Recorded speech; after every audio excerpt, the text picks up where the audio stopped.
अरविंद केजरीवाल यांना बेकायदेशीर बदल्याची भावनाने घाबरून खोट्या केसमध्ये अटक केली हे सर्वांना माहीत आहे। विश्वगुरूही जाणत आहेत। दिवसेंदिवस त्यांना भीती वाटत आहे। जंगल राज सुरू आहे। केजरीवाल यांच्याकडे पूर्ण बहुमत आहे। तिथे भाजप 5च्या वर आले नाही।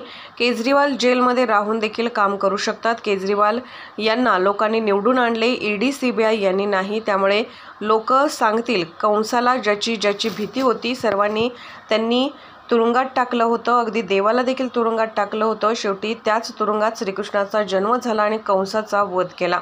आमच्या कौस मामाला भीती वाटत आहे या सर्वांची, त्यामुळे तुरुंगात टाकत आहे। केजरीवाल यांना जेलमध्ये न जाता भाजप अध्यक्षांना जेलमध्ये टाकावं ईडीने। ज्यांची भीती वाटत होती, कंसाला ज्यांची भीती वाटत होती त्या सगळ्यांना त्यांनी तुरुंगात टाकलं होतं। अगदी देवांना सुद्धा तुरुंगात टाकलं होतं कंस मामाने।